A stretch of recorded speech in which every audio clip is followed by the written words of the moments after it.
अस्सलाम वालेकुम, आदाब अर्ज़ है जी डियर लिसनर्स। कहिए क्या हाल अहवाल है, कैसे हैं आप सब। दुआ है, उम्मीद है आप सब खैरियत से होंगे। अल्हम्दुलिल्लाह मैं भी खैरियत से हूँ और नावल की नेक्स्ट एपिसोड के साथ हाजिर हूँ। नावल की फरमाइश हमसे की है नैना ने। नावल का नाम है जो रुके तो कोहे गिरां थे हम। मुसन्निफ़ा हैं अनीज़ा सैयद। किस्त नंबर 13।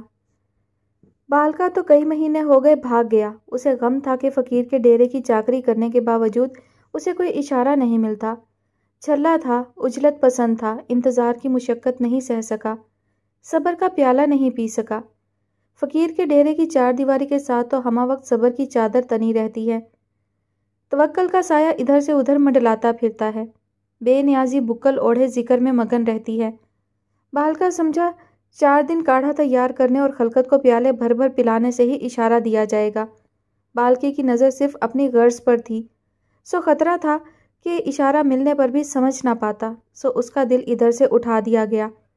अब वो अपनी गर्ज लिए किसी और कुटिया पर, किसी और डेरे पर, किसी और झोंपड़ी पर, किसी और के मस्कन पर दस्तक देता फिरेगा। उजलत पसंदों और बेसब्रों का इलाज इसी तरह किया जाता है। उन्हें इंतज़ार की मुशक्क़त में डाल दिया जाता है। टांगों के गिर्द बाजू लपेटे सामने देखते अख्तर ने कहा, अज सिख मित्रां दी वधेरिए, अज जिंदड़ी उदास खनेरिए। उसे वह शाम याद आ गई जब उसने अख्तर की कुटिया के बाहर बालके को आखिरी बार देखा था। उसे बालके की उदासी और उसकी आवाज़ का सोज याद आ गया तो वो उसके लिए उदास था और यहाँ मौजूद ना होने की बातें कर रहा था। उसने होंठ सुकेटते हुए सोचा। तो अब उसके जाने के बाद उसने उस तंग सी कुटिया में जलते वाहिद चिराग की लौ को देखते हुए कहा, अब कैसे चलता है सब? मेरा मतलब है।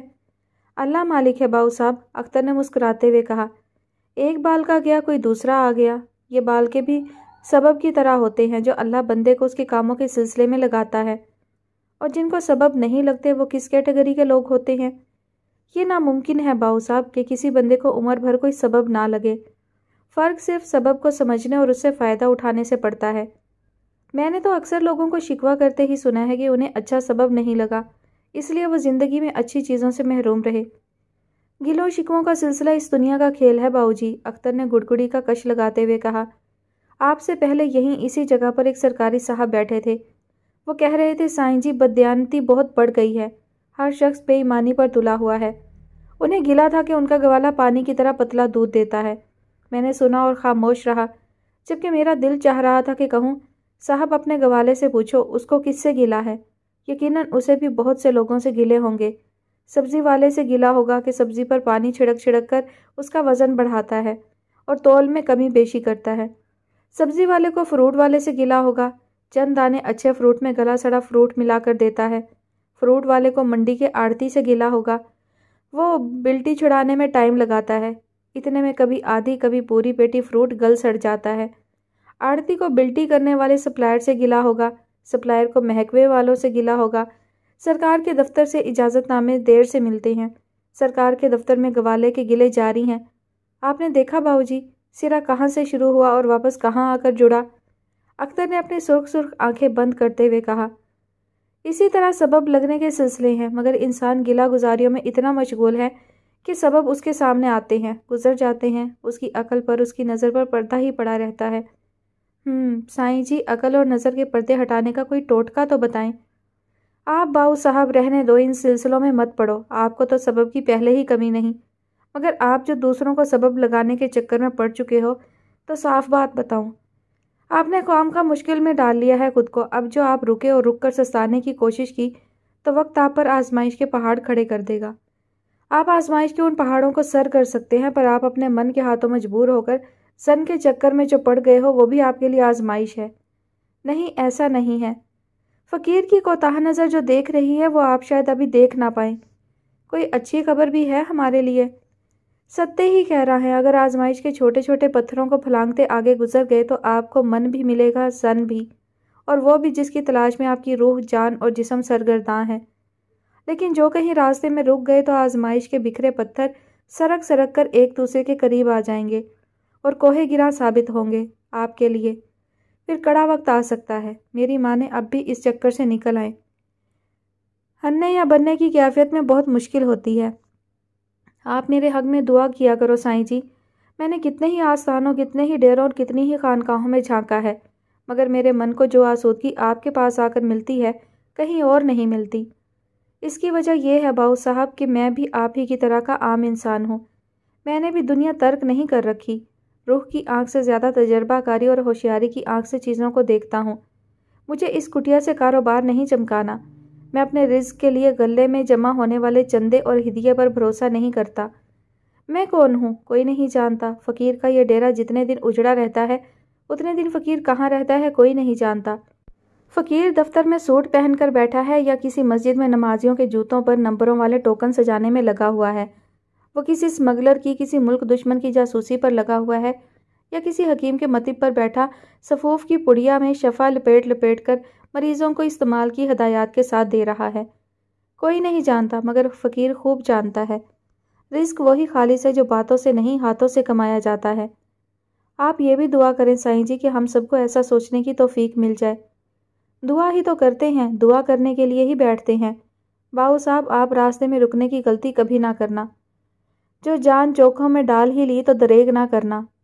साईं जी, उस रोज़ उस लड़की को किन मुश्किलात की बात सुना रहे थे आप? हाँ, अख्तर ने गुड़गुड़ी मुंह से हटाकर सर हिलाया।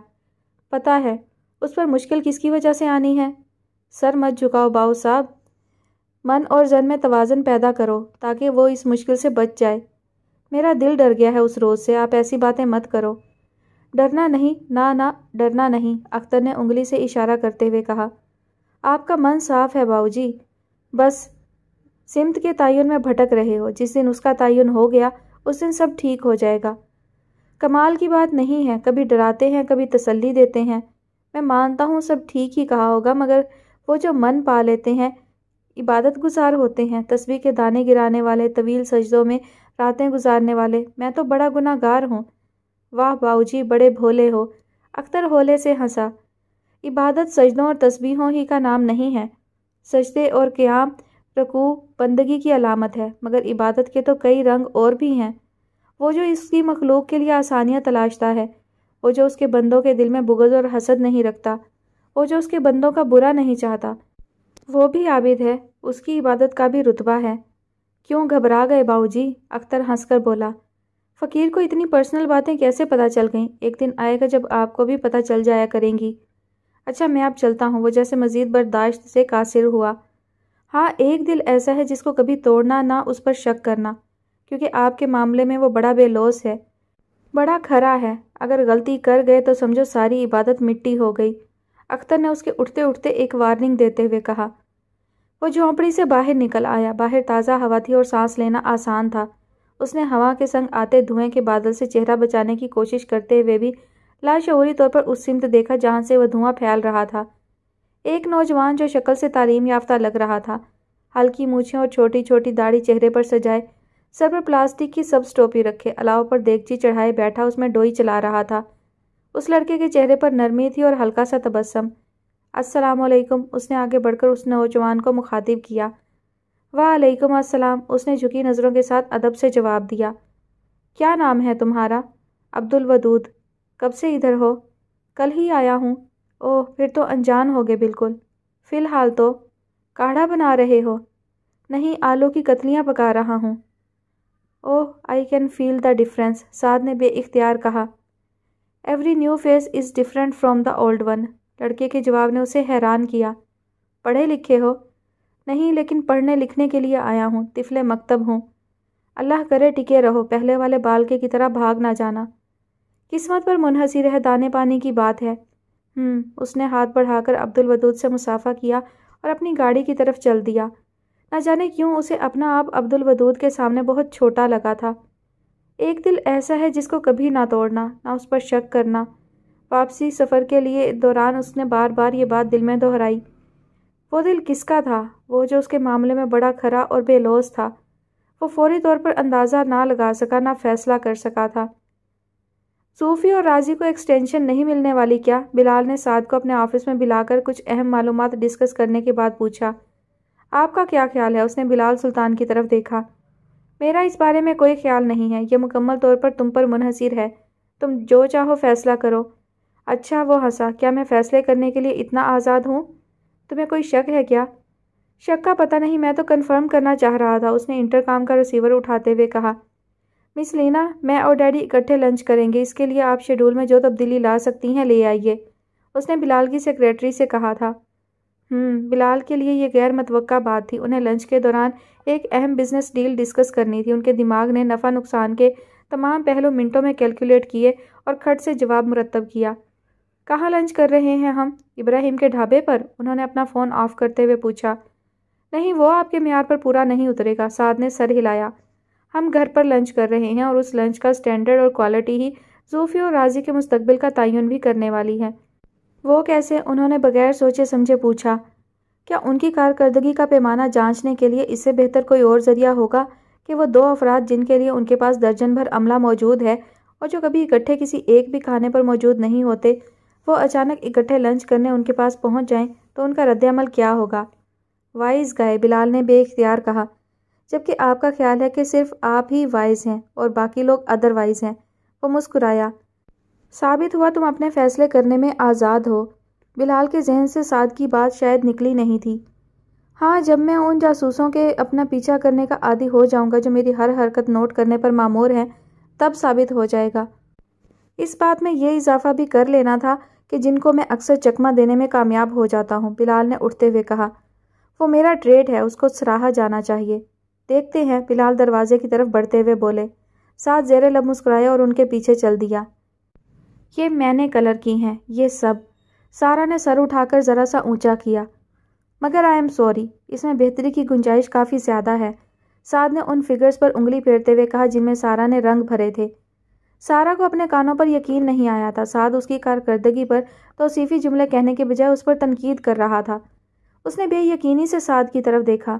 इम्प्रूवमेंट की गुंजाइश तो हमेशा होती है ना? वो शायद उसकी नज़रों में छुपी हैरत और बेयकीनी को समझ रहा था। हाँ, मगर तुम शायद भूल रहे हो कि ये इन हाथों ने किया है। सारा ने अपने हाथ उसकी नज़रों के सामने फैलाए। वीक मसल्स और टूट के जुड़ी रगों के साथ जिनमें कम रफ्तार से दौड़ता खून इन्हें सुस्त और कमज़ोर बना देता है। साद ने अपने सामने फैले उन हाथों को देखा जिनकी हथेली की खाल चुरमुराई हुई थी। उस पर झुर्रियाँ सी पड़ी थीं और उनकी खाल जर्दी माइल थी, उनमें सुर्खी ना होने के बराबर थी। उसने बेइख्तियार सारा के हाथ अपने हाथों में ले लिए। ये हाथ बहुत प्यारे और बहुत हिम्मत वाले हैं सारा, उसने धीमी आवाज़ में कहा। इन हाथों ने पहले भी बहुत हिम्मत वाले काम किए थे और आइंदा भी इंशाअल्लाह ऐसे ही काम अंजाम देंगे। नहीं, सारा ने उसके हाथों से अपने हाथ खींचते हुए कहा, ये अब कोई भी काम बेहतर तरीके से नहीं कर सकेंगे। तुम जानती हो मुझ पर ऐसी नेगेटिव बातों का कोई असर नहीं होता और अब मैं इनका जवाब भी नहीं देना चाहता। साद का लहजा एकदम बदल गया। मैं सिर्फ ये चाहता हूँ कि तुम इन ड्राइंग बुक्स में ज़्यादा से ज़्यादा कलर करो और इस कलरिंग में परफेक्शन के लिए कोशिश करो। जिस दिन किसी फिगर में तुम्हारी कलरिंग इतनी परफेक्ट हो गई कि उस पर हकीकी रंगों का गुमान होने लगे, उस दिन मैं तुम्हें एक राज की बात बताऊंगा। किसके बारे में? सारा ने तजस्सुस लहजे में कहा। तुम्हारे बारे में। और सारा ने सर उठाकर उसकी तरफ देखा। और अपने बारे में। सारा के इर्द गिर्द कोई फूल खिला था या रोशनी की कोई किरण चमकी थी। उसे लगा उसके इर्द गिर्द सब कुछ रोशन और रंगारंग हो गया था। बस अब तुम देखना मेरी कलरिंग कितनी बेहतर होती है, वो मुस्कुराते हुए बोली। और ये क्या बना है खैर से? साद ने लचकीले रबड़ से बने फिगर्स की तरफ ध्यान किया। ये 6 इंच की बार है, सारा ने मुस्कुराकर कहा। और ये सर, धड़, बाजू, टांगे मेरी हैं। इनको जोड़ना बाकी है। ये फिगर इस 6 इंच बार पर मूव करेगा।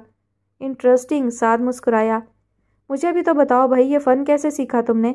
सारा से पहली मुलाकात से लेकर अब तक ये पहला मौका था जब साद ने उससे सर्कस से मुतल्लिक कोई बात पूछी थी। सारा ने जिस्म के वो मुख्तलिफ हिस्से जोड़े और उनको उंगलियों की हरकत से हवा में लहराया। रबड़ का लचकीला फिगर हवा में कलाबाजी खाने के बाद मेज़ पर गिरा और मुख्तलिफ हिस्सों में बट गया। ओह, सारा ने अफसुर्दा नज़रों से उन टुकड़ों की तरफ देखा और फिर साद से मुखातिब हुई। जब मैं पहली बार रिंग में ये करतब करने के लिए दाखिल हुई थी, उस वक्त मेरी उम्र सिर्फ 9 साल थी। मैं उस वक्त उससे बेहतर एक्रोबैट करती थी। 9 साल? साद ने चौंकते हुए कहा। हाँ, सारा ने सामने की दीवार पर नज़रें जमाते हुए कहा। मैंने नीले रंग का लिबास पहन रखा था जिसमें सुनहरी बूटे चमकते थे। मेरे बालों को कसकर यूं बांध दिया गया था कि वो मेरी किसी जंबिश के दौरान मेरी आंखों के सामने लहराकर उसे गलत ना करा दें। तुम बहुत एक्साइटेड हो रही होगी, है ना? साद ने कहा। पता नहीं वो क्या था, सारा ने याद किया। जोश, खुशी, खौफ, कुछ कर दिखाने का शौक या फिर मजबूरी, जो भी था। रिंग में दाखिल होकर कुछ भी कर दिखाने से पहले मेरे पाँव जैसे ज़मीन पर नहीं पड़ रहे थे। میں جیسے ہواؤں میں اڑ رہی تھی۔ میں نے اپنے ٹرینرز کی تقلید میں سینٹرل لائٹ کے نیچے کھڑے ہو کر مجمع کی طرف ہوائی بوسے اچھالے۔ 9 سال کی بچی اور ہوائی بوسے؟ ہاں، سارا نے سر ہلا کر کہا۔ یہ بھی ہماری ٹریننگ کا حصہ تھا، مجمع کو ایکسائٹ کرنے کے لیے۔ واؤ، سلام ایسے ٹرینرز کو، سعد نے بے ساختہ کہا۔ پھر میں نے بار پر ہاتھ ڈالے اور اس پر جھول کر اس پر تیر کی طرح سیدھی ہو کر کھڑی ہو گئی۔ اس پہلے ایکشن پر مجھے داد اور تحسین، تالیوں اور سیٹیوں کا 10 منٹ تک رسپانس ملتا رہا۔ بس پھر وہاں سے جو سفر شروع ہوا تو اس وقت تک نہیں رکا جب تک اس بار نے میرے پاؤں کے انگوٹھے کا بار اٹھانے سے انکار نہیں کیا۔ سارا نے دیوار سے نظریں ہٹا کر سعد کی طرف دیکھا۔ اس کی آنکھوں میں پانی تیر رہا تھا۔ بار نے کہا، سارا خان، میرا تمہارا بس اتنا ہی ساتھ تھا۔ اب تم یہاں سے رخصت ہو جاؤ، تمہیں کسی اور دنیا کا حصہ بننا ہے، سعد نے کہا۔ کیا واقعی اس نے یہ کہا تھا؟ سارا نے سعد کی آنکھوں میں جھانکا۔ ہاں، اس نے یہی کہا تھا۔ شاید تم اس کی یہ آخری سرگوشی سن نہیں پائیں، سعد مسکرایا۔ سارا خان کے ارد گرد پھیلی روشنی کی لو کچھ اور بڑھ گئی تھی۔ مہندی کے فنکشن میں مجھ سے زیادہ بونگی کوئی دوسری لڑکی نہیں لگ رہی ہوگی، ماہنور نے آئینے میں خود کو تنقیدی نظروں سے دیکھتے ہوئے کہا۔ ایک تو ماما کو منفرد بننے کا اتنا شوق ہے کہ وہ چاہتی ہیں ان سمیت ان کے گھر کا ہر فرد اوروں سے ہر جگہ منفرد نظر آئے۔ مجھے نہ صحیح، انہیں تو اچھی طرح پتا تھا کہ آج کل مہندیوں پر کیا پہنا جا رہا ہے، لے کر مجھے وہی اولڈ سٹائل مغلیہ لک دینے کے چکر میں ہنسی کا گول گپا بنا کر رکھ دیا سب کے سامنے۔ اس نے اضطراری کیفیت میں لپ شائنر کا ایک اور کوٹ ہونٹوں پر لگا لیا۔ اوفو ماہنور، اس کی کزن سمرا نے لپ شائنر اس کے ہاتھ سے چھین لیا۔ یار تم اوور ڈو کر رہی ہو خود کو، اور کل کے فنکشن کے بارے میں بھی خام کا کمپلیکس کا شکار ہو رہی ہو۔ You are looking so beautiful baby, اس کی دوسری کزن رانیہ نے اس سے مسکارا چھینتے ہوئے کہا۔ مجھے سب پتا ہے، اس نے منہ بنایا۔ کوئی بھی میری طرف مسکرائے بغیر نہیں دیکھ رہا تھا۔ میں اتنی کانشیس ہو رہی تھی، مجھ سے تو ڈھنگ سے کھانا بھی نہیں کھایا گیا۔ اسی لیے مسز صدیقی میری ممی سے پوچھ رہی تھی کہ ماہنور کا کہیں رشتہ تو طے نہیں کیا نا ابھی، فائزہ نے، رانیہ نے کہا۔ یہ شاید انہوں نے اس لیے پوچھا کہ اگر رشتہ طے ہو چکا ہو تو تمہارے ساتھ ساتھ تمہارے منگیتر پر بھی ہنس لیں۔ رانیہ نے سمرا کی طرف دیکھ کر آنکھ ماری اور وہ دونوں کھلکھلا کر ہنس دیں۔ اڑا لو میرا مذاق، ماہنور نے ان دونوں سے اپنی چیزیں چھینتے ہوئے کہا، اور ایک بار پھر خود کو آئینے میں دیکھنے لگی۔ شفون کے ڈیپ ریڈ گھیردار فراق کے گلے اور بازوؤں پر بلیک ویلوٹ لگا کر ڈیپ ریڈ نگینوں سے نفیس کام ممی نے کسی ماہر کاریگر سے بنوایا تھا۔ بلیک نگینوں سے آویزاں جولری ممی کا انتخاب تھی۔ اس کے بالوں کو ماہین نے اس روز ایک نیا سٹائل دیا تھا جس سے اسے خود اپنا آپ بدلا بدلا سا لگ رہا تھا۔ اس کے ہونٹوں پر ڈیپ ریڈ لپسٹک سجی تھی اور چہرے پر ہلکا میک اپ تھا۔ کیا میں نے واقعی خود کو اوور ڈو کر لیا ہے؟ آئینے سے نظر ہٹا کر اس نے رانیہ سے پوچھا۔ ارے نہیں یار، میں نے ایسا صرف اس لیے کہا کہ تم اوور کانفیڈنٹ نہ ہو جاؤ، وہ ہنسی۔ نہیں نا، سچ سچ بتاؤ، وہ کنفیوز ہو گئی تھی۔ تم ایک دم پرنسس لگ رہی ہو، سمرا نے کہا۔ جلدی کرو لڑکیوں، ہم لیٹ ہو رہے ہیں، فائزہ نے ماہنور کے کمرے میں جھانک کر کہا۔ شادی کا وہ فنکشن حسب توقع شاندار تھا جس میں ملک کی ہائی کلاس شرکت کر رہی تھی۔ چچی صابرہ نے خاص طور پر اس دن یہ بات نوٹ کی تھی کہ ماہنور، جو اب کی بار انہیں اکتائی ہوئی اور ہر چیز سے بیزار نظر آئی تھی، اس فنکشن کے دوران خاصی چہک رہی تھی۔ اتنی پیاری بیٹی ہے فائزہ کی، کاش اللہ نے ہمیں ایک ہی بیٹا دے دیا ہوتا، ان کے دل میں نہ جانے کیوں ہوک سی اٹھی۔ فنکشن کے اختتام پر اس 5 اسٹار ہوٹل کی لابی میں بابا کے کسی دیرینہ دوست کی فیملی سے باتیں کرتے ہوئے ماہنور کو ان ہائی ہیلز میں اپنے پاؤں اچانک حد سے زیادہ دکھتے ہوئے محسوس ہوئے جن پر وہ پچھلے 3-4 گھنٹوں سے ادھر ادھر گھوم رہی تھی۔ چلے نا بابا، میں بہت تھک گئی ہوں، اس نے تیسری بار بابا سے کہا۔ بس 2 منٹ بیٹا، انہوں نے نرمی سے کہا اور اس نے روحانسی ہو کر ممی کی طرف دیکھا جو خود بھی کسی آنٹی سے محو گفتگو تھیں۔ اور یہ سلمان کا بچہ نہ جانے کدھر ہے، اب اس کا انتظار بھی کرنا پڑے گا۔ سلمان کی تلاش میں ادھر ادھر نظریں دوڑاتے اس نے دانت پیسے اور اسی طرح ادھر ادھر گھومتی اس کی نظریں اوپر سے آتی کیپسول لفٹ کے رکنے پر اس سے باہر نکلنے والے لوگوں کے گروپ پر ٹک گئیں۔ اس وقت بلا شبہ وہ کسی نئے بہروپ میں نہیں، اپنے اصلی روپ میں کھڑا کسی سے رخصت ہوتے ہوئے ہاتھ ملا رہا تھا۔ اس کے ساتھ 2-3 اور لوگ بھی تھے جو رخصت ہو رہے تھے۔ سعد، بے اختیار ماہنور کے منہ سے نکلا اور وہ چند قدم آگے بڑھی۔ کیسا اتفاق تھا کہ وہ ایک ہی چھت کے نیچے کھڑے تھے۔ اسی دم سعد کی نظر ماہنور اور اس کے اپنی طرف بڑھتے قدموں پر پڑی تھی۔ اس نے ہاتھ کے اشارے سے ماہنور کو وہیں رکنے کا اشارہ کرتے ہوئے ہاتھ میں پکڑے فون پر تیزی سے اس کے لیے میسج ٹائپ کیا تھا۔ میں ابھی تمہارے شہر میں ہی ہوں، لیکن ابھی نہیں، ہم پھر ملیں گے۔ ماہنور اس کا اشارہ دیکھ نہیں پائی یا پھر شاید اس کی سمجھ میں نہیں آیا۔ وہ اس کی طرف بڑھتی چلی جا رہی تھی جب اس کے ہاتھ میں پکڑے فون پر میسج کی ٹون بجی تھی۔ اس نے رک کر میسج پڑھا اور بے یقینی سے سعد کی طرف دیکھا۔ وہ اس انداز میں سر ہلا رہا تھا جیسے اسے یقین دلا رہا ہو۔ ہاں، یہ میں نے ہی بھیجا ہے۔ مہانور یوں منع کیے جانے پر ششدر کھڑی تھی، مگر اس میسج نے سعد کی طرف اس کی پیش قدمی روک دی تھی۔ کیا مجھے اماں سے اس طرح بات کرنی چاہیے تھی جیسے آج صبح میں نے کی؟ اس روز سکول میں پڑھائی کے ہر گھنٹے کے دوران سعدیہ کا ذہن اسی بات میں اٹکا رہا۔ لیکن میں نے کچھ غلط بھی تو نہیں کہا نا؟ اس کے ذہن میں ساتھ ساتھ یہ خیال بھی آتا رہا، کیا کوئی گھرانہ ایسا بھی ہو سکتا ہے جس کا کوئی آگا پیچھا ہی نہ ہو اور وہ زندگی کو ایک مشقت بھرے کام کی طرح یوں گزار رہا ہو کہ رات آئی تو کچھ سستا لیا، صبح ہوئی تو پھر کام سے لگ گئے۔ کچھ تو ہوتا ہے نا زندگی میں، عزیز رشتہ دار نہ صحیح، کوئی جاننے والا، کوئی ملنے والا، کوئی تو ہوتا ہے نا۔ چلو نہیں ہے کوئی، تب بھی کوئی وجہ، کوئی دلیل تو ہوتی ہے نہ ہونے کی۔ یہ کیا کہ جب پوچھا بھئی کوئی کیوں نہیں ہے تو جواب میں ڈنڈا اٹھا لیا کہ ان باتوں میں پڑھنے کی کوئی ضرورت نہیں۔ انہیں کیا پتا کہ کلاس میں جب لڑکیاں کسی خالہ پھوپھی کا پوچھتی ہیں اور میرے پاس کوئی جواب نہیں ہوتا تو مجھے کیسا محسوس ہوتا ہے۔ انہیں تو شاید یہ بھی نہیں پتا چلتا کہ گاؤں میں بھی کبھی کبھی لوگ دبی زبان میں یہ بات کر جاتے ہیں کہ مولوی صاحب اور بہن جی کا پیچھے سے کوئی ملنے والا کبھی نہیں آتا، نہ ہی یہ لوگ کبھی کہیں جاتے ہیں۔ ان لوگوں کو بھی کیا جواب دیا جائے؟ وہ سوچتی رہی، خود سے ہی سوال اور خود ہی جواب دیتی رہی۔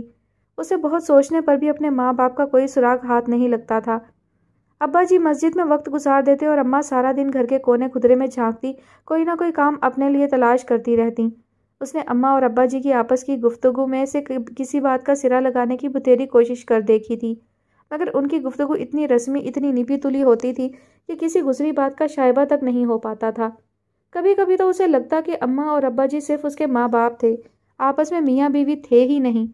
اگرچہ وہ میاں بیوی کے رشتے کو بہت زیادہ حد تک سمجھ نہیں پاتی تھی، کیونکہ بیالوجی کی جو کتاب وہ پڑھ رہی تھی اس میں بھی مرد اور عورت کے تعلق کو کسی جانور یا پودے کی حیات کے ذریعے بیان کیا گیا تھا، مگر اتنا اندازہ اسے ضرور تھا کہ میاں بیوی کے تعلق میں اتنا پردہ اور ایک دوسرے کی اتنی حیا نہیں ہوتی جتنی اس کے ماں باپ کے درمیان حائل تھی۔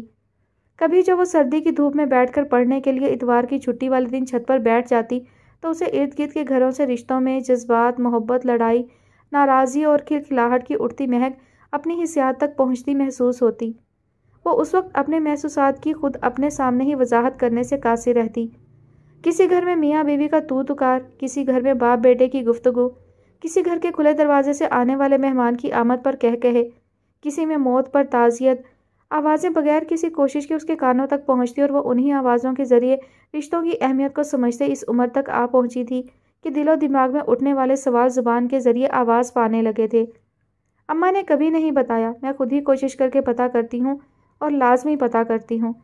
اس نے اس سارا دن کی ذہنی کشمکش کے بعد فائنل فیصلہ کرتے ہوئے سوچا اور صبح کی نسبت ہلکے ذہن کے ساتھ اسکول کے گراؤنڈ میں موجود ان لڑکیوں کے گروپ میں جا بیٹھی، اس کی طرح جن کا تانگا بھی ابھی نہیں لینے آیا تھا انہیں۔ وہ لڑکیاں اپنے درمیان ایک ہفتہ وار رسالہ پھیلائے بیٹھی تھیں۔ اس رسالے میں رنگ برنگ تصویریں تھیں اور فیشن کے مطابق ملبوسات بھی۔ اس رسالے میں سب کچھ ہوتا ہے، دین اسلام کی باتیں بھی، کہانیاں بھی، کھانے پکانے کی ترکیبیں بھی، ملک کے حالات کی خبریں بھی، نت نئی ایجادات کے بارے میں معلومات بھی۔ اس کی اپنی ہم جماعت فردوس جو یہ رسالہ لے کر آئی تھی، اس نے اسے بتایا، اگر تم برا نہ مانا فردوس تو آج میں یہ رسالہ گھر لے جاؤں؟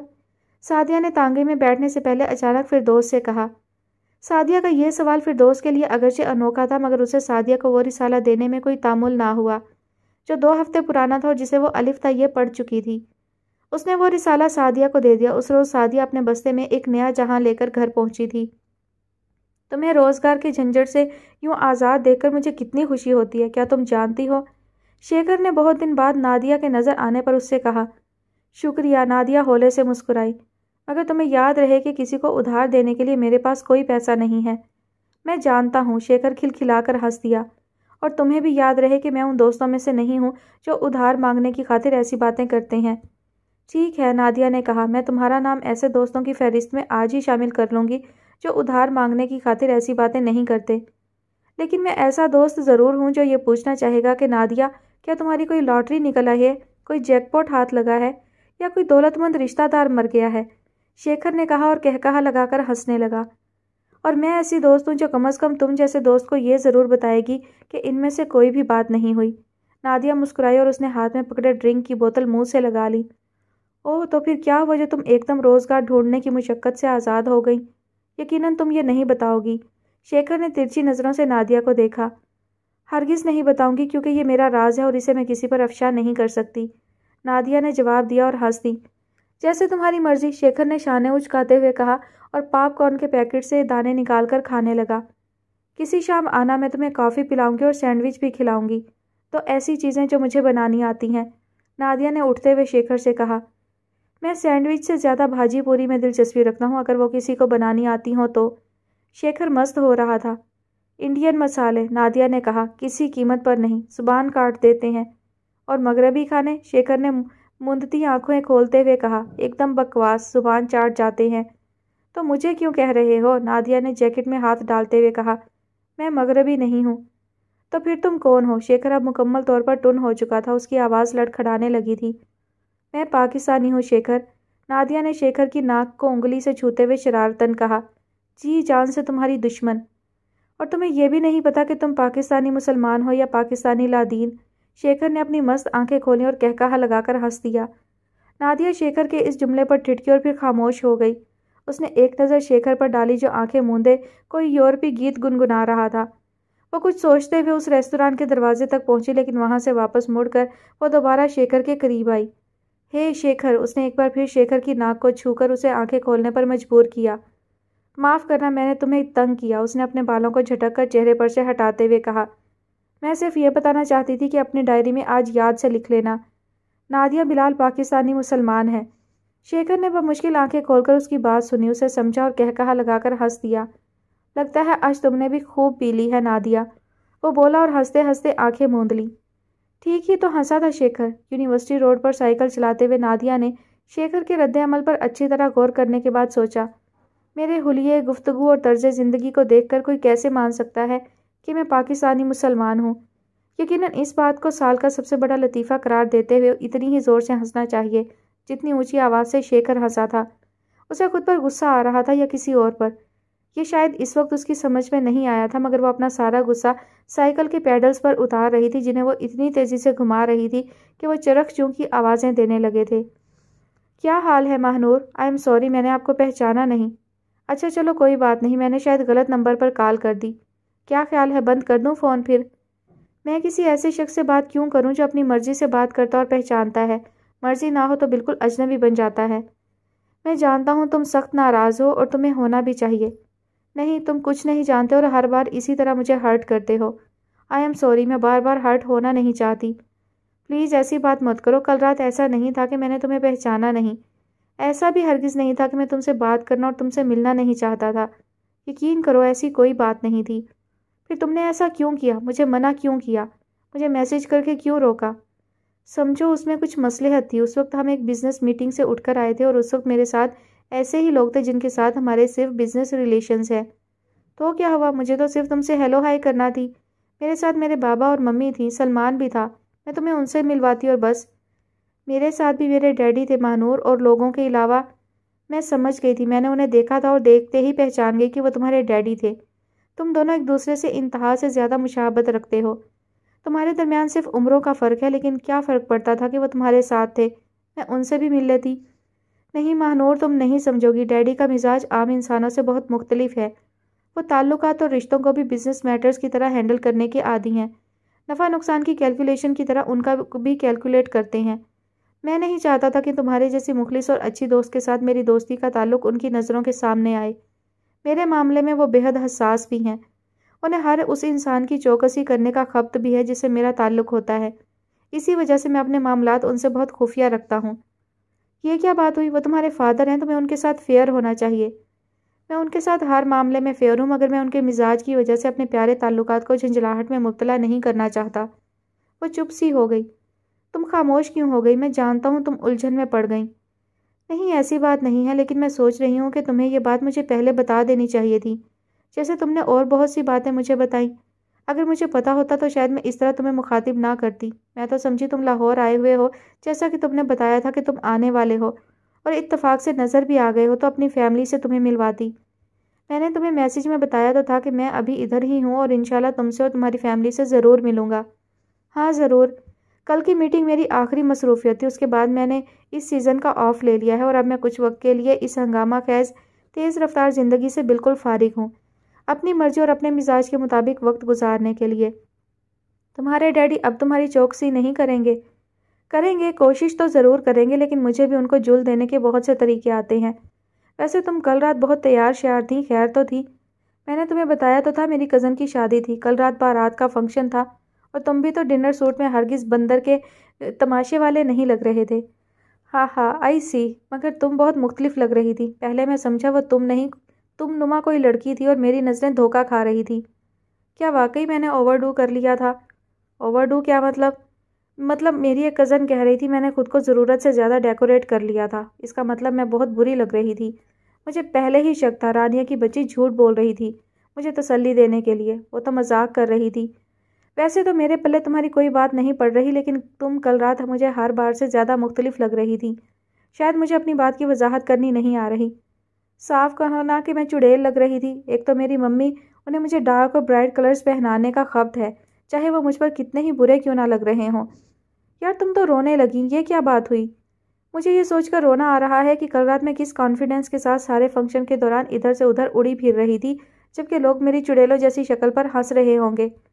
ओफो भाई, तुम तो बहुत ही कॉन्शियस हो गई। मेरी भी समझ में वो अल्फाज नहीं आ रहे जो मैं कहना चाहता हूँ।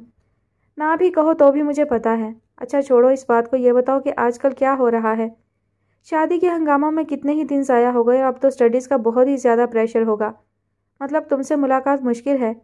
नहीं, ऐसा भी हरगिज़ नहीं है। तुम मेरे घर आओ ना किसी दिन, बल्कि 1-2 दिन में ही आ जाओ, क्योंकि मेरे चचा की फैमिली ने 2-3 दिन में वापस चले जाना है, और उनके साथ खारी भी चला जाएगा। पता है, खारी उस साईं को बहुत याद करता है जो उसे बाबे बंगू के मेले पर मिला था। उसने कहा लगाया। बात सुनो, तुमने ऑफ ले लिया है, कहीं कोई नया बहरूप बदलने का इरादा तो नहीं? अच्छा ऐसा है कि एक दोस्त की कॉल आ रही है, ज़रा उसकी बात सुन लो, तुम्हें फिर किसी वक्त कॉल करता हूँ। हाँ ज़रूर, अपना ख्याल रखना। महानूर ने मुस्कुराते हुए फ़ोन बंद कर दिया और मुस्कुरा दी। वो साथ के बारे में सोच रही थी। कुछ देर बाद मैसेज की टोन ने उसे सोच से चौंका दिया। उसने मैसेज पढ़ा। याद आ गया, मैं तुम्हारे कल वाले रूप के बारे में दरअसल क्या कहना चाह रहा था।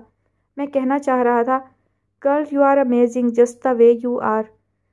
आपके वालदैन होरी कहाँ रहते हैं जनाब? खारी ने मुर्ग कढ़ाई और कटाकट प्लेट में इकट्ठे डालकर उनको मिलाते हुए मोहम्मद रिजवानुल हक से पूछा। वो मोहम्मद रिजवानुल हक की दावत पर देसी खानों के उस होटल की एक मेज़ पर बैठा खुद को इंतहाई अहम शख्सियत तस्वुर कर रहा था। यह तो मुझे भी नहीं पता भाई इफ्तिखार। रिजवानुल हक ने अपनी छोटी छोटी आंखें मेज़ पर रखे शीशे के फूलदान पर जमाते हुए कहा।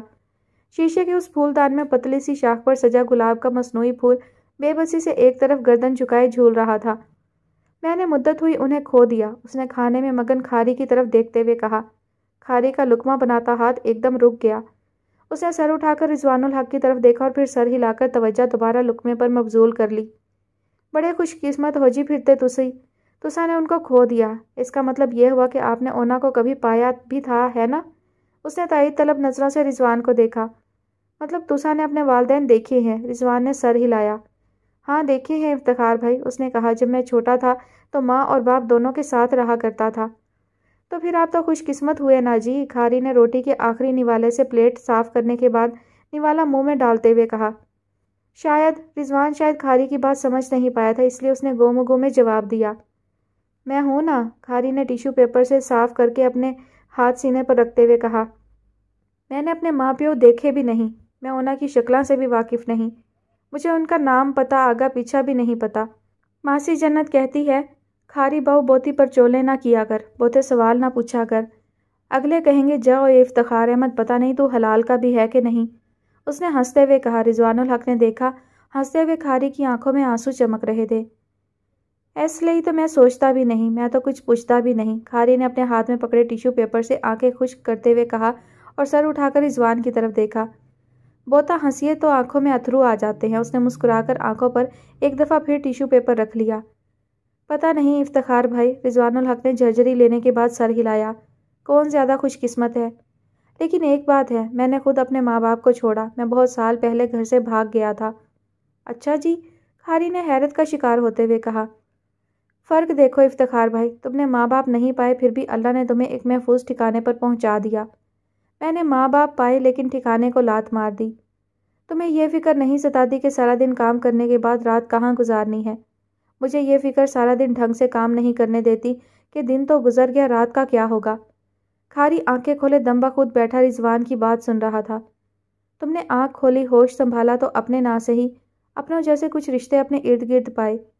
मैंने आँख खोली तो इर्द गिर्द अपनों को पाया, मगर जब अपनों से बिछड़ गया तो फिर कोई अपना ना बन सका। मैं इस इतनी बड़ी दुनिया में अल्लाह के इतने ज़्यादा बंदों के दरमियान बिल्कुल अकेला हूँ इफ्तिखार भाई। आपके झरझरी की बारी खारी की थी। होए होए होए, खारी ने आंखें झपकाकर सर हिलाते हुए कहा, भला दसो, दुनिया में जिसको खोलो वही दुखी है। नहीं इफ्तिखार भाई, ये दुनिया का जो मेला है ना, इसमें सब बंदों को खुश होने का मौका भी मिलता है। दुख की कहानी सुना सुनाकर हम बंदे नाशुक्री भी करते हैं और दुख की कहानी सुना सुनाकर खुश भी होते हैं। रिजवान ने मुस्कुराते हुए कहा, कई लोग हैं जी दुनिया में। खारी ने रिजवान की बात समझे बगैर उसे मुस्तरद करते हुए कहा, मैंने बड़े ऐसे देखे हैं जो कभी दुखी नहीं होते, सदा खुश रहते हैं। ये अपनी जो महानूर बीबी है ना। फिर उसने बाजू मेज़ पर रखकर आगे झुकते हुए सरगोशी की। वही जो आज तुमने देखी जब तुम मुझे लेने नहीं आए थे, उसने रिजवान को याद कराया। हाँ, रिजवान ने सर हिलाते हुए कहा। उसे वो लड़की याद आ गई जो खिलखिलाकर हंसते हुए इफ्तिखार से उसके बारे में पूछ रही थी और जिसने दोस्ताना अंदाज में उसे हेलो भी कहा था और जिसकी उम्र, मुस्कुराहट, जिंदा दिली और चेहरे पर छाए खुशगवार तासुरात को देखकर रिजवान को ना जाने क्यों एक पुराना चेहरा, एक गुजरा वक्त, एक पुराना ताल्लुक याद आ गया था। उसको कोई दुख नहीं है। खारी ने जैसे रिजवान को एक राज की बात बताई। उसको अकेली को नहीं, उसके ख़ानदान में किसी को कोई दुख नहीं। सारे बड़े खुश हैं अल्लाह के फजल से। चलो इफ्तिखार भाई, अच्छी बात है। रिजवान ने वो कहने का इरादा मनसूख करते हुए कहा जो वो इफ्तिखार की इस बात के जवाब में कहना चाहता था। दुआ करो जो खुश हैं हमेशा खुश रहें, उनको कभी कोई दुख ना पहुँचे। उसने खारी की तरफ देखा जो उसकी बात की तायद में सर हिला रहा था। चलो फिर तो तय है ना कि तुसी हमारे पास आ रहे हो मेले ते। खारी ने मुस्कुराते हुए मौजू गुफ्तगू बदला। उसे रिजवानुल हक की इस मेहमान नवाजी का बदला चुकाने की फ़िक्र हो रही थी, जिसकी वजह से उसने कई दिनों बाद इतना मज़ेदार देसी खाना खाया था। हाँ, वो तो मैं ज़रूर आऊँगा इंशाल्लाह, रिजवान ने कहा। चलो फिर मैं तो वापस जाकर बस आपके आने की उड़ीक में ही रहूँगा, खारी खुश होते हुए बोला। बैरे ने उसके सामने फिरनी की ठूठियाँ लाकर रखी थी। वाह वही वाह, वो दांत निकालते हुए बोला। मैं समझा लाहौर शहर में बस फास्ट फूड और अंग्रेज़ी, चीनी, जापानी खाने ही मिलते हैं, उसने रिजवान से कहा जो मुस्कुरा रहा था। जापानी से याद आया, आपके अब्बा जी चीनी जापानी थे कि अम्मा होरी? उसने सवाल करने के बाद एक नज़र रिजवान पर यह देखने के लिए डाली कि वो इस इंतहाई ज़ाती सवाल पर नाराज़ तो नहीं हुआ। उसने देखा रिजवान का चेहरा ही नहीं, छोटी छोटी आंखें भी मुस्कुरा रही थीं। आपका क्या ख्याल है, कौन होगा उन दोनों में से? उसने कहा। कई लोगों की तो अम्मा जी ही बाहर की होती हैं, अब्बे इधर के होते हैं, खारी ने अपनी मालूमात खंगाल कर जवाब दिया। हमारे पिंड में गुजरों का बेटा गया था जर्मनी, उसने उधर मेम से शादी कर ली थी। एक दफ़ा मेम लेकर आया था। हमारी जो चौधरानी है ना, उनको मेम का बड़ा चाह चढ़ा। उन्होंने मेम की दावत भी की थी फार्म हाउस पर। चौधरी साहब बोले, लो दसो, गुजरों का पुत्र अब इतना इम्पॉर्टेंट हो गया। वो टांग पर हाथ मारते हुए ज़ोर से हंसा।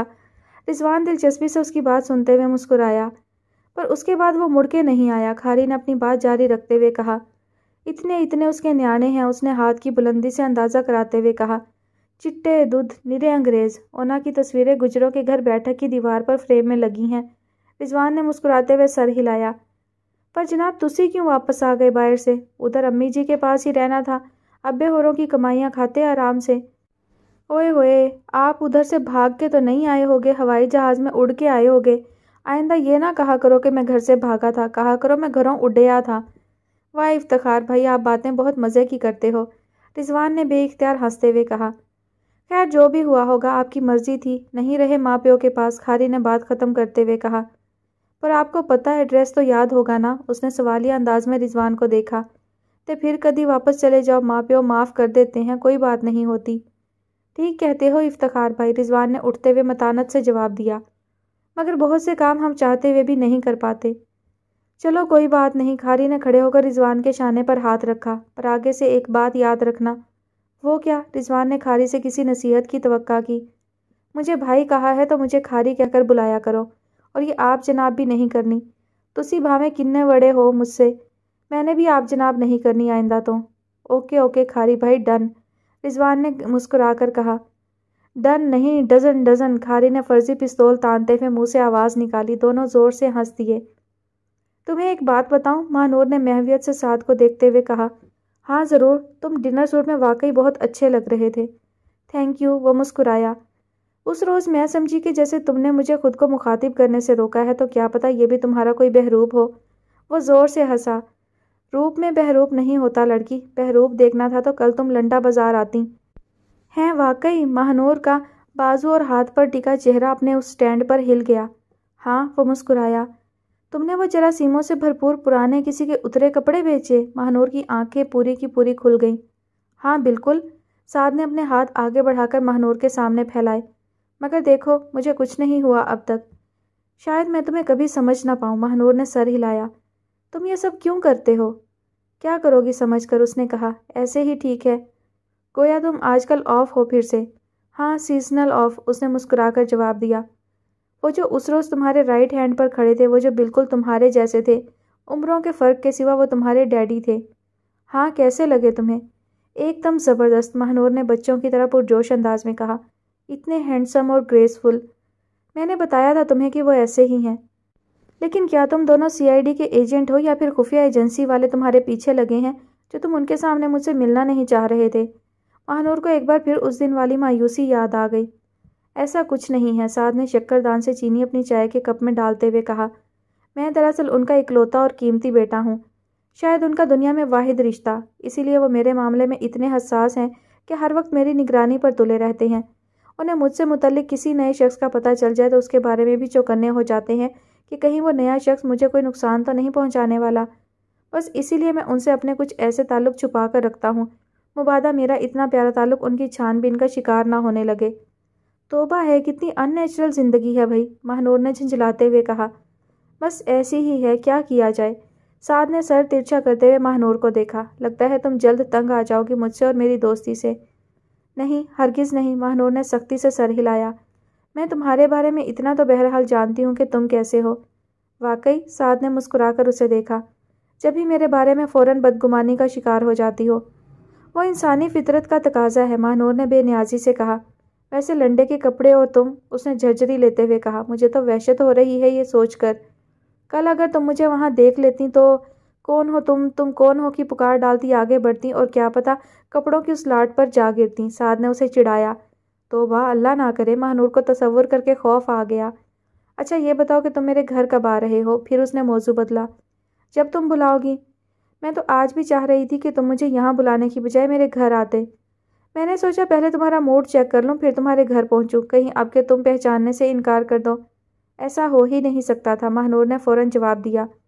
अच्छा ये बताओ, क्या ऐसा हो सकता है कि मैं तुम्हारी वो जो खाला हैं जिनका जिक्र तुमने कई बार किया, उनसे मिल सकूं? खदीजा और फातिमा खाला, महानूर ने पुरजोश होते हुए कहा। हाँ हाँ, क्यों नहीं, इतनी स्वीट खवातीन हैं, वो तुमसे मिलकर बहुत खुश होंगी। फातिमा खाला तो कई बार मुझसे कह चुकी हैं कि साद से हमें ज़रूर मिलवाना। अच्छा? साद को हैरत हुई। वो मुझे कैसे जानती हैं भला? अचानक महानूर को एहसास हुआ वो कुछ ज़्यादा बोल गई थी। वो, उसने जवाब सोचते हुए इधर उधर आंखें घुमाई। हाँ वो, उसने बात बनाने की कोशिश की। वो फातिमा खाला को खारी ने बताया था कि मेले वाले साईं की आवाज़ बहुत अच्छी थी। अच्छा? साद मुस्कुराया। मगर वो तो मेले वाला साईं था। तुम्हारी खाला को साद का कैसे पता चला? हाँ वो ना, महानूर को फ़ौरन एहसास हुआ कि उसने गलत जवाब पेश कर दिया था। वो शायद फिल्सा ज़हूर के घर जाने के हवाले से जिक्र हुआ था कि तुम्हारे साथ मैं वहाँ गई थी। अच्छा, वो हंसा। चलो मान लेते हैं, ये बात मानी जा सकती है। महानूर ने लंबा सांस लेते हुए पहलू बदला। वैसे लाहौर की फ़िज़ा और यहाँ का माहौल इस्लामाबाद से बिल्कुल मुख्तलिफ है, साद ने आसमान की तरफ देखते हुए कहा। वो एक रेस्तोरां के ओपन एरिया में बैठे थे। यहाँ बेतकल्लुफ़ी और बेसाख्तगी सी है, जबकि इस्लामाबाद में हर वक्त ब्यूरोक्रेटिक फ़िज़ा छाई रहती है। बेतकल्लुफ़ी और बेसाख्तगी नाम को भी देखने को नहीं मिलती। इसीलिए तो जो मज़ा यहाँ है वहाँ कहाँ? महानूर मुस्कुराई। वो जगह जहाँ सारा खान रहती है वो भी है तो छोटी सी, मगर वहाँ सादगी की फ़िज़ा है, तसन्ना और बनावट से पाक। वो जगह भी मुझे बहुत अच्छी लगी है। साद को याद आया और उसने दानिस्ता अपनी बात मुकम्मल करके महानूर के चेहरे के तासुरात जांचने की कोशिश की। तुमने वो फूल देखे? जवाब में महानूर ने सर को खफीफ सी जंबिश देते हुए झटका और बिल्कुल ही मुख्तलिफ बात की। साद ने फूलों के उन तख्तों की तरफ देखा जिनकी तरफ महानूर ने इशारा किया था। सफ़ेद फूलों का एक तख्ता सब्ज़ पत्तों और शाखों पर खड़ा था। ये फूल बहार की मखसूस महक सारे में फैला रहे थे। लाहौर में बहार आ चुकी थी। आपा राबिया ने बिस्तर झाड़कर दोबारा बिछाते हुए कनखियों से कुर्सी पर किताब लेकर बैठी सादिया को देखा। उसने फूलदार काटन का धुला धुलाया और एहतियात से इस्त्री शुदा सूट पहन रखा था। اس کے سیاہ گھنے اور سیدھے بال سلیقے سے کنگھی کر کے چٹیا کی شکل میں گندھے تھے۔ اس نے پاؤں میں سستی سی چپل پہن رکھی تھی۔ اس کے پاؤں صاف ستھرے اور پاؤں کے ناخن طریقے سے ترشے ہوئے تھے۔ یہ اسکول سے واپس آ کر کتنے سلیقے سے کپڑے پہننے لگی ہے اور اسکول سے واپسی پر بھی کتنا ٹائم بالوں میں کنگھی کرنے پر لگا دیتی ہے۔ کیا یہ وہی سعدیہ ہے جو ایک رنگ کے کپڑے پہنتی تھی یا 3 رنگوں کی اسے کوئی پرواہ نہیں ہوتی تھی؟ کیا یہ وہی سعدیہ ہے جو کئی دن بالوں میں کنگھی نہیں کرتی تھی، بس اوپر سے کنگھی پھیر نیچے الجھے ہوئے بالوں کے ساتھ اسکول چلی جاتی تھی تو وہ اس کے بالوں میں تیل لگا کر کنگھی پھیر کر اس کے بالوں کو سلجھاتی تھیں؟ کیا یہ وہی سعدیہ ہے؟ آپا رابعہ نے بے یقینی سے ایک بار پھر سعدیہ کو دیکھا، جس کے چہرے پر سنجیدگی تھی اور عمر کے ساتھ بڑھتے شعور کی جھلک بھی۔ وقت کہاں سے اور کب گزر گیا، انہوں نے گمسم ہوتے ہوئے سوچا۔ سعدیہ کے چہرے پر نظر آتا اعتماد علم کا تحفہ ہے یا عقل کا، وہ سوچتی رہ گئیں۔ کتنے پرچے باقی رہ گئے تمہارے؟ اپنی سوچوں کی روانی سے گھبرا کر انہوں نے سوال کیا۔ ان کا لہجہ درست تھا یا تلخ، انہیں خود اندازہ نہیں ہو پایا۔ 2۔ سعدیہ نے کتاب سے نظریں اٹھائے بغیر جواب دیا۔ 9ویں کے بعد گھر بیٹھ کر پڑھنا پڑے گا، وہ ہاتھ میں پکڑی بستر کی چادر رکھ کر سعدیہ کے قریب چارپائی پر بیٹھتے ہوئے بولی۔ کیوں؟ سعدیہ نے کتاب سے نظریں ہٹا کر ان کی طرف دیکھا۔ اس کے ماتھے پر 3-4 بل بھی پڑ گئے تھے۔ 10ویں میں اسکول کے اخراجات بھی بڑھ جائیں گے اور تانگے کا کرایہ بھی۔ تمہارے ابا جی کی محدود سی آمدنی میں یہ اخراجات پورے کرنے مشکل ہو جائیں گے، اس لیے۔ انہوں نے سعدیہ کے ماتھے پر پڑے بلوں کو خاطر میں نہ لاتے ہوئے کہا۔ کیا مطلب ہے اماں؟ اب کہ سعدیہ باقاعدہ حرکت میں آ گئی۔ کیا مطلب اخراجات پورے نہیں ہوں گے؟ اس نے پریشانی کے عالم میں ادھر ادھر دیکھتے ہوئے کہا۔ مجھے تو ڈاکٹر بنانا ہے آپ نے۔ ڈاکٹر بننے پر کتنا پیسہ لگتا ہے پتہ ہے آپ کو؟ اس نے ان کا بازو جھنجھوڑتے ہوئے کہا۔ بس 1 ہی سال میں خبر ہو گئی ہمیں کہ ہم کتنے پانی میں ہیں، آپا رابعہ نے پرسکون لہجے میں کہا۔ گھر بٹھا کر میٹرک کروا لیں بڑی بات ہے، ڈاکٹر بننے کے لیے جتنا سر اٹھانا پڑتا ہے اتنا اٹھائیں گے تو ہماری گردنیں ٹوٹ جائیں گی۔ مگر آپ نے یہ خواب دیکھا تھا، آپ کی زندگی کی سب سے بڑی خواہش تھی۔ سعدیہ کے وہم و گمان میں بھی یہ بات نہیں آ سکتی تھی کہ آپا رابعہ سے سوال جواب کے بدلے اسے اس کی زندگی کے واحد خواب اور اکلوتی آرزو سے دستبرداری کی سزا ملنے والی تھی۔ 1 ہی سال کے اخراجات نے بتا دیا کہ خواب بھی اپنی اوقات کے مطابق ہی دیکھنے چاہیے اور خواہشیں بھی بساط تک محدود رکھنی چاہیے۔ آپا رابعہ نے اپنا بازو سعدیہ کے ہاتھ سے چھڑاتے ہوئے کہا اور اٹھ کر بستر پر چھوڑی چادر سیدھی کر کے بچھانے میں مصروف ہو گئیں۔ اس دوران 3-4 بار انہوں نے سعدیہ کی طرف کنکھیوں سے دیکھا۔ اس کا دھیان کتاب سے بالکل ہٹ چکا تھا۔ ان کے الفاظ کی برہنگی نے اس کے تن سے سفید اوور آل، گلے میں پڑا اسٹیتھوسکوپ آن واحد میں چھین لیا تھا۔ وہ مضطرب اور پریشان نظر آ رہی تھی۔ کہیں یہ کل کا پرچہ بھی خراب نہ کر بیٹھے، شاید مجھے اس کے پرچے ختم ہو جانے کا انتظار کر لینا چاہیے تھا، انہوں نے سوچا، لیکن وہ کیا کرتی؟ سعدیہ کے بڑے ہو جانے کے متعلق اچانک آنے والے خیال نے انہیں اس بری طرح ہڑبڑایا تھا کہ وہ سعدیہ کی سرکشی پکڑتی سوچ اور گستاخی کی حدود میں داخل ہوتی زبان کو فی الفور گرفت کے جال میں دبوچ لینا چاہتی تھیں۔ ان سے انتظار نہ ہو سکا اور نہ ہی صبر۔ انہوں نے جوابی حملہ کرنے میں دیر لگانا مناسب نہیں سمجھا تھا۔ کمرے میں بکھری چیزیں سمیٹنے اور اس کا حلیہ درست کرنے کے بعد جب وہ کمرے سے باہر نکل رہی تھیں، ان کے دل کو یقین ہو چکا تھا کہ سعدیہ آئندہ ان کے سامنے سوال کرنے اور تانا زنی کرنے سے پرہیز کرے گی۔ مگر کمرے کے بند ہوتے کواڑ کے پیچھے بیٹھی سعدیہ کے ذہن میں کیسے خیالات امڑ رہے تھے۔ آپا رابعہ کو ان کا گمان بھی ہوتا تو شاید ان کی منصوبہ بندی کچھ اور ہوتی۔ تم سے مل کر خوشی ہوئی، فائزہ نے اپنے سامنے بیٹھے سعد سے رسمی سا جملہ بولتے ہوئے کہا۔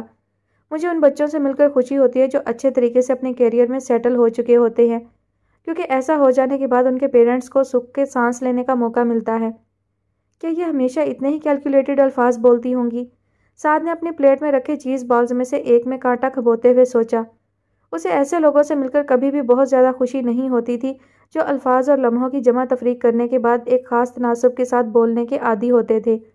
اس نے فوراً فائزہ کو اپنے ایسے ملاقاتیوں کی فہرست میں داخل کر لیا۔ میرا بیٹا سلمان لاپرواہ ہے اور غیر مستقل مزاج۔ MBA کر لینے کے بعد سے اب تک 2 سالوں میں وہ 6 جابز بدل چکا ہے، صرف اور صرف اپنے غیر پیشہ ورانہ رویے کی وجہ سے۔ ان کے لہجے میں سختی ابھر آئی۔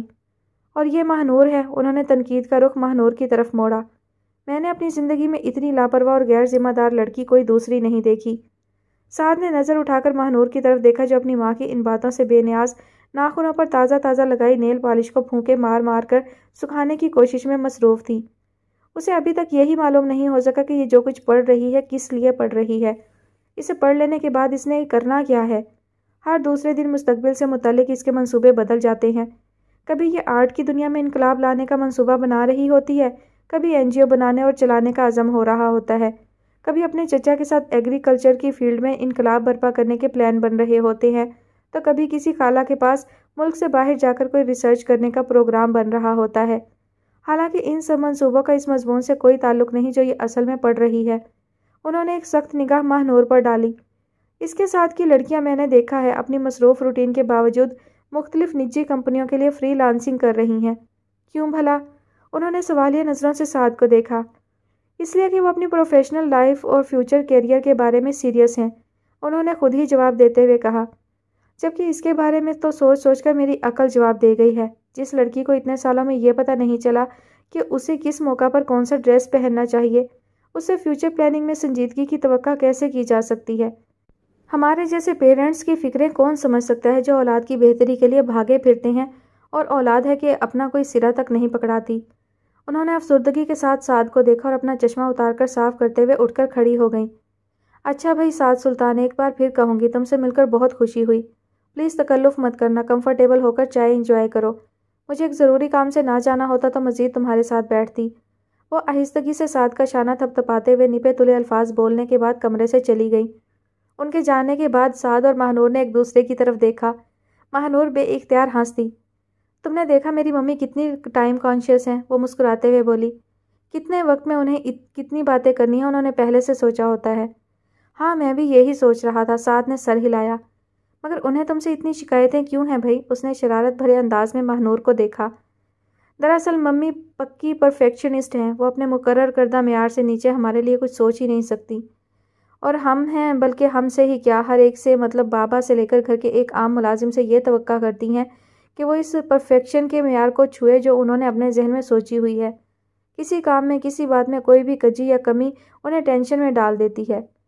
ये काफ़ी मुश्किल सूरत हाल है, साद ने चाय की प्याली के सुनहरे किनारे पर उंगली फेरते हुए कहा। मुश्किल? महानूर ने बेबसी से कहा। बहुत ही मुश्किल सूरत हाल है।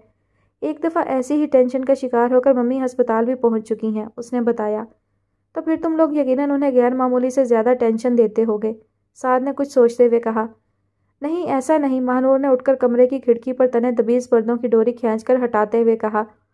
हम उन्हें मुकम्मल मुतमईन और पुरसकून रखने की हत्तल वसा कोशिश करते हैं, मगर सोचो हम इंसान हैं, मशीनी पुर्जे तो नहीं जो हर वक्त यकसा चलते रहें। यह भी है, साद के लिए एक नई और अनजानी सूरत हाल थी। मैं डैडी को और डैडी मुझे कितना जिद करते हैं, लेकिन शुक्र हम में से कोई हॉस्पिटल नहीं पहुंचता, उसने सोचा और अपनी सोच पर खुद ही मुस्कुरा दिया। लोग खारी और सरदार चाचा भी आ गए, महानूर खिड़की के बाहर देखते हुए बोली। ये लोग ताई साबरा को फाइनल शॉपिंग कराने गए हुए थे, कल ये लोग वापस जा रहे हैं। चलो तुम मिलोगे ना उनसे भी? उसने साद की तरफ मुड़ते हुए पूछा। ज़रूर, वो चाय का कप मेज़ पर रखते हुए बोला। मैं यहाँ तुमसे और तुमसे मुतल्लिक लोगों से ही तो मिलने आया हूँ। उसकी बात के जवाब में महानूर के चेहरे पर जो मुस्कुराहट उभरी थी वो बहुत दिलफरेब थी। साद उस मुस्कुराहट को देखकर मुस्कुरा दिया। तुमने ये 3 स्केच बुक्स जो कलर की हैं, इनमें तुम्हारा हाथ मशाकी से रवां हुआ लगता है। सीमी आंटी ने ऐनक के ऊपर से हाथ में पकड़ी कलरिंग बुक के सफ़े पलटते हुए माहिराना राय का इजहार किया। इम्प्रूवमेंट है ना? सारा ने बच्चों के से शौक के साथ सवाल किया। यकीनन है, सीमी आंटी ने कलरिंग बुक मेज़ पर रखते हुए चश्मा नाक की फुनंग से ऊपर की तरफ खिसकाया। देखा? सारा घुटनों के दरमियान हाथ दबाते हुए मुस्कुराई। इससे साबित हुआ कि मैं इतनी भी बेकार नहीं हुई। ये तुम्हारा अपना ख्याल था कि तुम बिल्कुल बेकार हो चुकी हो, किसी दूसरे ने तुम्हें हरगिज़ ये नहीं कहा था, सीमी आंटी ने उसे याद दिलाया। अब ये तो हो गया। सारा ने ऐसे जाहिर किया जैसे उसने सीमी आंटी की बात सुनी ही नहीं और कलरिंग बुक्स उठाकर एक तरफ रख दी। और इस डो को तो मैं इतनी शक्लों में ढाल चुकी कि अब कोई और शक्ल याद नहीं आ रही कि क्या बनाऊं। हाँ, वो जो एफल टावर तुमने बनाया था, सीमी आंटी ने उसकी हौसला अफजाई की खातिर कहा और ऐसे सर हिलाए जैसे वो सारा के काम से शदीद मुतासिर हो। वो तो भाई कमाल था, मैंने संभाल कर रखा है उसे उसी बेस पर जिस पर तुमने बना कर रखा था। अरे उस पर क्या आप मुझे कोई अवार्ड देंगी? सारा को सीमी आंटी की तारीफ पर खुशी हुई। नहीं, सीमी आंटी ने सर हिलाया। जब साथ आएगा तो मैं उसे दिखाऊंगी, वो बहुत खुश होगा और ये कलरिंग बुक्स भी दिखाएंगे उसे। छोड़ें, सारा ने हाथ बढ़ाकर कलरिंग बुक्स सीमी आंटी से ले ली। रहने दें। हैं? सीमी आंटी सारा के इस रद्द अमल पर हक्का बक्का रह गई। लेकिन क्यों भाई? उन्होंने सवालिया अंदाज में सारा की तरफ देखा। मेरा ख्याल नहीं कि साद को मेरे इन कामों में दिलचस्पी होगी, सारा ने किसी रूठे हुए बच्चे की सी आवाज़ में कहा। आपने देखा नहीं था, पिछली बार भी उसने कोई ख़ास रद्द अमल जाहिर नहीं किया था। زبردستی تعریف کرائی تھی، بلکہ زبردستی ہر چیز دکھانی پڑی تھی۔ اوہ، سیمی آنٹی کو دل میں ایک ہلکا سا اطمینان اترتا محسوس ہوا۔ گویا سعد کو اس سمت کا اندازہ ہو چکا تھا جس پر سارہ کے سلسلے میں اسے چلنا تھا۔ ایسا نہیں ہو سکتا، انہوں نے انجان بنتے ہوئے کہا۔ تمہارا کوئی بھی کام ایسا نہیں ہو سکتا جسے سعد دیکھنا اور تعریف کرنا نہ چاہے۔ ایسا ہوا ہے، سارہ نے سنجیدگی سے کہا۔ ہوا ہے ایسا؟ اس نے اپنی بات دہراتے ہوئے سیمی آنٹی کو یوں دیکھا جیسے کہہ رہی ہو، مان لو میں سچ کہہ رہی ہوں۔ ہو سکتا ہے، سیمی آنٹی نے مزید بحث نہیں کی۔ لیکن کیا پتہ اس کا دل چاہتا ہو کہ اب تم اس کام میں آگے مزید بہتری لاؤ، انہوں نے ایک مرتبہ پھر کلرنگ بک کھولتے ہوئے کہا۔ اور دیکھ لو، ہر صفحے کے بعد تمہاری کلرنگ میں فرق آیا ہے، اور آخری صفحے تک پہنچ کر یہ خاصی میچور ہو چکی ہے۔ انہوں نے سارہ کی طرف دیکھا۔ اس کا مطلب ہے تم نے اس کی بات کو چیلنج سمجھ کر قبول کیا ہے۔ سارہ کے دل سے ایک انجانا سا بوجھ سیمی آنٹی کی یہ بات سن کر کسی قدر کم ہوا۔ آپ کو یاد ہے نا، پہلے بھی جب کبھی مجھے کوئی چیلنج کرتا تھا کہ نہیں سارہ خان تم یہ کام نہیں کر سکتی، تو پھر وہ کام کر کے دکھانا میرے لیے جینے مرنے کا مسئلہ بن جایا کرتا تھا۔ ہاں، سیمی آنٹی نے سارہ کے ساتھ ماضی کی گلیوں میں اترتے ہوئے کہا۔ ماسٹر سنی نے جب تمہیں کہا تھا کہ تم آگ لگی بیلٹ کے ساتھ ٹائر میں سے خود کو نہیں گزار سکتی، اور جب خان بابا نے کہا تھا شہری اچانک سرکس چھوڑ کر چلی گئی، کون ہے جو موت کے کنویں میں شہری کی طرح موٹر سائیکل یا گاڑی چلا کر دکھائے؟ سارہ نے سامنے دیکھتے ہوئے کہا۔ اس کی نظر کے سامنے سر اٹھا کر کھڑے سرمئی پہاڑوں پر جیسے ماضی کی فلم کا فیتا چل رہا تھا، اور گزرے وقت کے نقوش ابھر اور مٹ رہے تھے۔ اور وہ یاد ہے آپ کو؟ اس نے کچھ یاد آنے پر بلند آواز میں کہا، جب رکو نے مجھے چیلنج کیا کہ اس کی سائیکل چلاتے ہوئے کیلا کھا کر دکھاؤں۔ ہاں بالکل یاد ہے، جس کی پریکٹس کرتے ہوئے تم سائیکل سمیت 20 مرتبہ تو گری ہوگی، اور کتنے ہی کیلے تمہارے نیچے آ کر چپٹے ہوئے تھے۔ لیکن 10ویں روز جب میں رکو کے لباس میں ملبوس ہو کر سر پر جوکرز ہیٹ سجائے، ناک پر سرخ ٹینس بال جمائے، چہرے پر ہو اس کے جیسا پینٹ سجائے رنگ میں اتری تھی، تو نہ تو میرے پاؤں کی رفتار میں کوئی فرق آیا تھا، نہ ہی کیلے کھانے کی رفتار میں ایسی رکاوٹ آئی تھی کہ کسی کو شک ہو سکے کہ یہ رکو نہیں کوئی اور ہے۔ پورا مجمع رکو رکو کا شور مچا رہا تھا، اور میں نے سائیکل چلاتے ہوئے نہ جانے کتنے ہی ایسے لوگوں سے جا کر ہاتھ ملائے تھے جو اس شہر کے چند روزہ سرکس ہی میں رکو سے اتنے مانوس ہو چکے تھے کہ اس کے پرستار بن گئے تھے۔ رکو تو جدھر جاتا تھا پرستاروں کا ایک ہجوم اس کے پیچھے رکو رکو کے نعرے لگاتا اس کی حرکات و سکنات کا نظارہ کرتا تھا۔ سیمی آنٹی نے بھی کھوئے انداز میں کہا، جوکرز تو سرکس کا حصہ ہوتے ہیں، مگر رکو جیسا مسخرہ کسی سرکس میں ہی ہوتا ہوگا۔ وہ معمول سے ہٹ کر حرکتیں کرتا تھا، بالکل غیر معمولی، بالکل معمول سے ہٹ کر، ہے نا؟ انہوں نے سارہ کی طرف دیکھا۔ ہاں، سارہ نے کچھ دیر تک پہاڑ پر نظریں جمائے رکھنے کے بعد لمبا سانس لیتے ہوئے سیمی آنٹی کی طرف دیکھا۔ رکو خوش قسمت ہے سیمی آنٹی، ابھی تک بلو ہیون سرکس سے جڑا ہوگا، ایک کے بعد ایک شہر گھومتا، وہ تو اب تک پورا پاکستان دیکھ چکا ہوگا۔ اس کے لہجے میں ایک نامحسوسہ دکھ اور اداسی ابھرنے لگی تھی۔ شہر در شہر پھرتا بلو ہیون سرکس اگر کبھی پہاڑوں کے دامن میں سمٹے اس چھوٹے سے علاقے میں بھی آ لگے تو کیا ہوگا سارہ؟ سیمی آنٹی اپنی عمر اور تجربے کی حقیقت کو فراموش کرتے ہوئے بولیں۔ تو کا تو کوئی سوال ہی نہیں سیمی آنٹی، سارہ کے لہجے میں اداسی آ گئی۔ بلو ہیون سرکس کی انتظامیہ کم آبادی والے علاقوں کا رخ نہیں کرتی، آپ بھول گئیں کیا؟ ارے ہاں، سیمی آنٹی نے چشمہ اتار کر اپنی نم آنکھیں خشک کرتے ہوئے کہا۔ ایک بات پوچھوں سارہ؟ چشمہ دوبارہ آنکھوں پر لگاتے ہوئے انہوں نے سارہ کی طرف دیکھا۔ تم کو رکو سے شدید محبت تھی نا؟ انہوں نے سارہ کی آنکھوں میں جھانکا۔ اور اس کو تم سے شدید محبت تھی، انہوں نے سر ہلاتے ہوئے جیسے خود ہی اپنی بات کی تائید کی۔ صرف خان کے ڈر سے تم لوگ اس محبت کا اظہار نہیں کرتے تھے۔ آپ کو یہ خیال کیسے آیا؟ سارہ نے سرد لہجے میں سوال کیا۔ مجھے اس وقت بھی یہ خیال آتا تھا جب ہم دونوں بلو ہیون کا حصہ تھے، اور مجھے وہ راتیں بھی یاد ہیں جب تم نیند میں یا پھر مسکن دواؤں کے زیر اثر سوتے ہوئے رکو کو پکارتی تھیں، اور اسے پکارتے ہوئے زار زار رویا کرتی تھیں۔ سیمی آنٹی کے لہجے میں اپنی بات پر اعتماد شامل تھا۔ سرکس سے متعلق تم نے کبھی کسی اور کو نیند میں بلایا، نہ ہی جاگتے میں یاد کیا۔ خان سے زیادہ تم کس کے قریب رہیں، اور تتلی سے زیادہ تمہاری کس سے دوستی تھی؟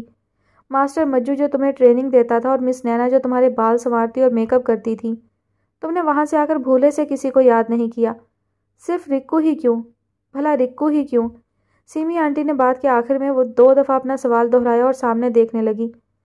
جو محبت ہوتی ہے سیمی آنٹی، کچھ توقف کے بعد سیمی کے کانوں کو ہوا کے ساتھ سرسراتی سارہ کی آواز سنائی دی۔ اس کی ٹانگیں اور بازو کسی حادثے کے نتیجے میں ٹوٹ نہیں جاتے۔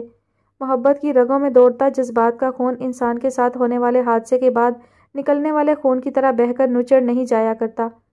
मोहब्बत गूंगी नहीं होती, वो कुछ कहे बगैर भी अपने होने का एहसास दिला देती है। मोहब्बत बहरी भी नहीं होती कि महबूब की पुकार, उसकी फरियाद उसकी आंखों में उतरी अजियत की जुबान न सुन सके। सीमी आंटी ने चौंक कर सारा की तरफ देखा। हाँ, मैं ठीक कह रही हूँ, सारा ने सर हिलाया। मोहब्बत में इतनी गर्मजोशी, इतनी बेसाख्तगी, इतना एहसास, इतना ख्याल होता है कि इसका जुबान से लफ्ज़ों में इजहार ना भी किया जाए तो भी वह दिल को अपने अहाते में लिए रखती है। मोहब्बत की बत्ती महबूब के दिमाग में हर वक्त जलती रहती है, क्योंकि उसकी रोशनी इतनी तेज़ होती है कि सूरज उसके सामने चिराग बन जाता है। मोहब्बत की एक पुकार मोहब्बत करने वाले के लिए काफ़ी होती है, जिसका पीछा करते वह फ़ौरन महबूब तक पहुंच जाता है। जैसे सारा जोशी जज्बात में बोलते बोलते अचानक रुक गई। जैसे सीमी आंटी ने सामने से पड़ती सूरज की शुआओं को अपनी आंखों तक आने से रोकने के लिए हाथ का छज्जा बनाकर माथे पर रखते हुए उसके तले से सारा को देखा।